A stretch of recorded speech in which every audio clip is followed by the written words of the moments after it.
one relies on you having that understanding about how to set up the polynomial once you've done a division. So remember, we've talked previously about P of x equaling D of x, Q of x plus R of x. Yeah. Okay? So that's the first thing that we're going to rely on for this particular question. We also rely on our remainder theorems, which means that if you substitute the constant in then with the opposite sign of the factor, you'll find out what your remainder is, or in this particular case they've told us the remainder, we can work backwards. And the other thing, if I say P of A, that's going to equal my remainder, or if it equals 0, then it's a factor, right? So, the question says that P of x, in this case, is x plus 5, x minus 2, plus A times x minus 2 plus B. Now, in the first part, part 1, I think people were probably okay with finding the value of B. You were told that when you divide by x minus 2, the remainder is 3. So that means that if you substitute 2 in, then the remainder should give you 3. And if you put 2 in here, that'll give you 7. But what I've said here is the way they've set it up, they've shown these partially factorised sections of the polynomial. So when you put 2 in here, you get 0. What's 0 times any number? So that whole part there becomes 0. Then for this part here as well, you've got 2 minus 2, which is 0. So that eliminates the A value as well. So the only thing we're left with is B, and we know that our remainder equals 3. So B is equal to 3 in that case. Okay, so you sub that in. Now for the second part, before we can go on and find the remainder when we divide by x plus 5, x minus 2, it'll be helpful to find A as well, okay? So, to do that, we know that if we also put in minus 5, we were told that when you divide by x plus 5, the remainder is 52. So go through the same process, put in minus 5. This time you get 0 for the first term, because minus 5 plus 5 is 0. Times it by some number, but you'll still get 0. And then when I put minus 5 in here, I end up with negative 7 lots of A. And then I've got my B, which I now know is 3. And I now know the remainder is 52. So, if I work that through, that's 0. So I've got negative 7A plus 3 equals 52. And that enables me to then find that A is minus 7. So I now have the polynomial.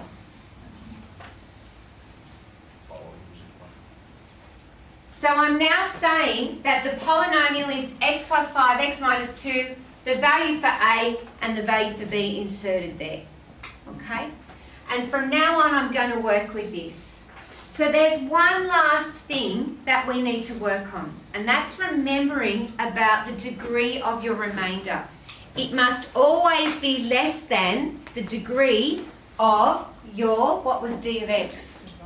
Divisor. Remember, you had to get down so that you knew you'd finished factorising or doing your long division when your remainder had a degree that was less than what you were dividing by. And remember, I think it was Amy that the other day when I looked at yours, or finest, you guys still had, when you'd done a division, you still had something that was of equal degree to the thing you were dividing by, and that's when we realised that was a term you hadn't brought down. So, if we're dividing this time, for this second part, by x plus 5, x minus 2, and it looks like, because of the way it's set up, it looks like you might put it under here and start to cancel and that sort of stuff, but that's not going to quite get us there. We need to set it up to say, well, our remainder has to have a degree that is less than what we're dividing by. So this is a quadratic, right? If I multiplied that out, that's actually a quadratic that I'm now dividing by, x plus 5, x minus 2. So the next degree down from that means that I could have a linear remainder. And so I'm going to let it equal, normally I'd go ax plus b, but they've already had a and b in the bit above, so I'm trying not to confuse it with the a and b above, and I've called it cx plus d. Okay. So I then go across to this section here, and I'm saying our polynomial then is going to be, now I'm using this thing here. What was our new divisor? What are we dividing by in part 2? X plus 5. X plus 5, x minus 2. So that is that part there. That's d of x. X plus 5, x minus 2. I don't know what quotient I'll get. Okay, that won't matter. But I do know that I'm letting my remainder equal cx plus d. Okay? Yeah. So, going back, and you'll see there I've written down that I'm using that.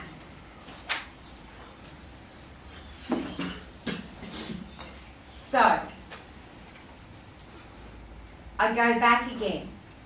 If I substitute in -5, then this section here, it's probably clearer here, remember I've got it as, this is my d of x, which is the x plus 5, x minus 2, and then I've got some quotient. If I always substitute in either -5 or -2, what's going to happen to that section there? Going to cancel out. It's always going to be 0. 0, right? Because if I put in the -5, that makes it 0, and I'm multiplying it all over here, so I get 0. Or if I put in the 2, doesn't matter what number that is, that's going to be 0 times some number times my quotient, I'm still going to get 0, right? So then I'm just left with the remainder here. So what I do is, on the left-hand side, I substitute -5 into the original polynomial. So I've got, the original polynomial was the -5 plus 5, -5 minus 2. Remember, that's the a value we found, that's the b value we found. But on the right-hand side, I put it into the form where we had d of x times q of x, and then I've got my remainder at the end. So, why have I now put a 5 here? Because remember I called it cx plus d. Why have I now got -5 here? So you have to put in the -5 there. Right, wherever I have x, I'm replacing it with -5. Way back at the beginning here, see this? I said I'm going to find p of -5. So I've replaced my x with a -5. Okay? So, on the left-hand side, that's the, so unfortunately I can't fit it all in one line, but on the left-hand side, that section there, is there a knock on the door? No. That section there is the original polynomial setup. And that section there is my d of x, q of x, plus r of x part. Okay, so I'm equating the two sides.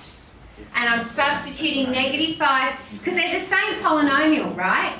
So whatever I get on the left, I should still get on the right if I substitute a certain value in. So when I substitute into the left-hand side, again, that original part, which is this thing here, becomes 0 because I put -5 in there, okay? I also know a and b now.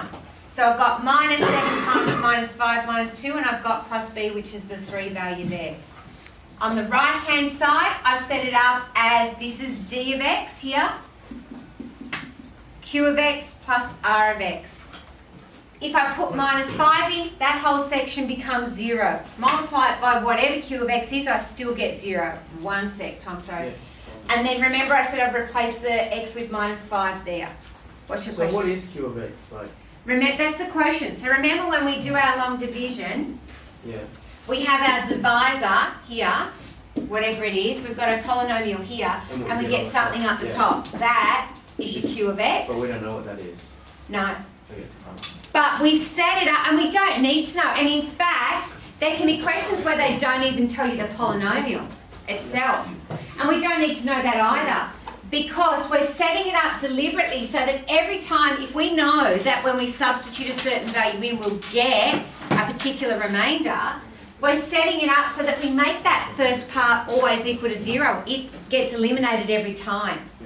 So we don't need to know Q of X, and ultimately we don't even need to know P of X if we set it up in a certain way.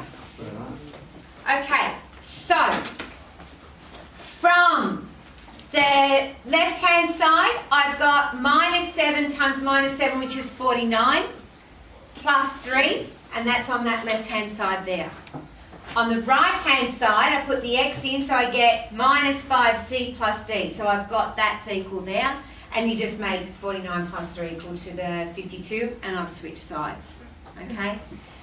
So, what's another way that I can make this whole part equal to 0?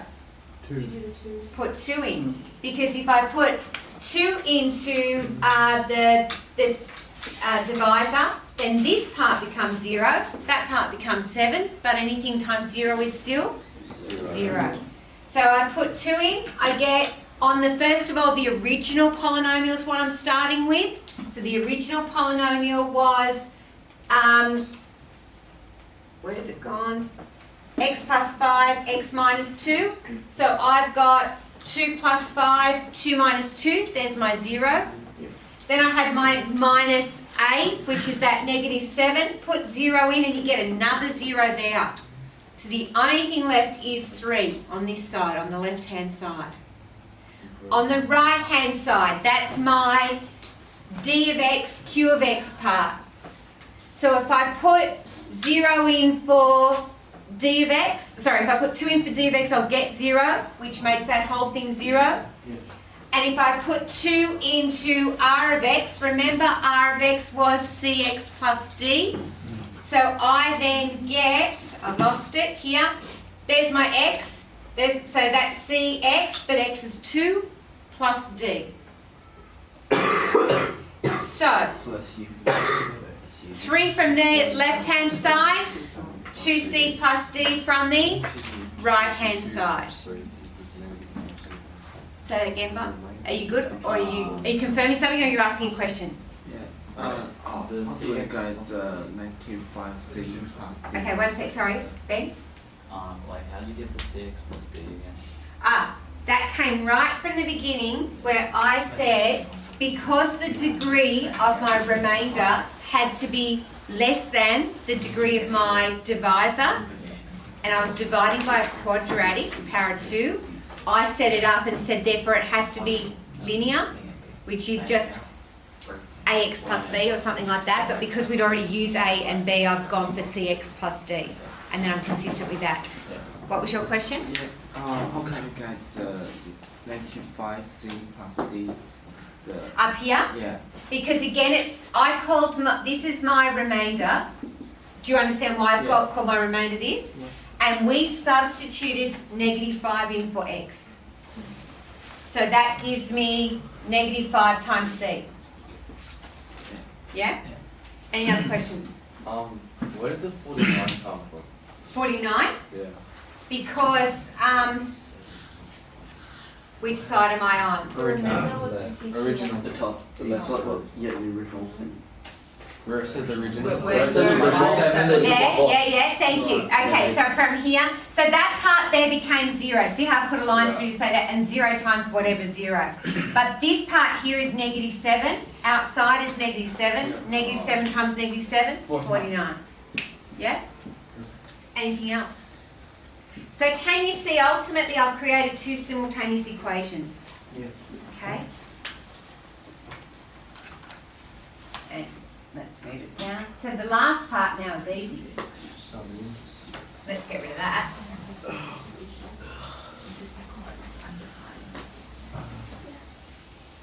So we've got, I've said add equations 1 and 2. So equation, just so that it's clearer to see, equation 1 was 5 C minus D equals minus 52. And equation 2 was 2C plus D equals 3. So can you see why I've added to eliminate the D's? Okay. And then I get 7C. Add those, I get negative 49, so C is negative 7. Sub it into one of those two equations, and you get D is 17. And if you remember, the remainder we had was CX plus D. So our C value is negative 7, goes in front of the X, our D value is the 17. And that's the remainder. Now that's a nasty, like that's as hard as those kind of questions go, right? But I just want you to see them. They do crop up at times, and they can be quite challenging to work with. Basically use that to find the answer. Right, Jake's got another method. I didn't do it that way at all. What have you got? I explained it as like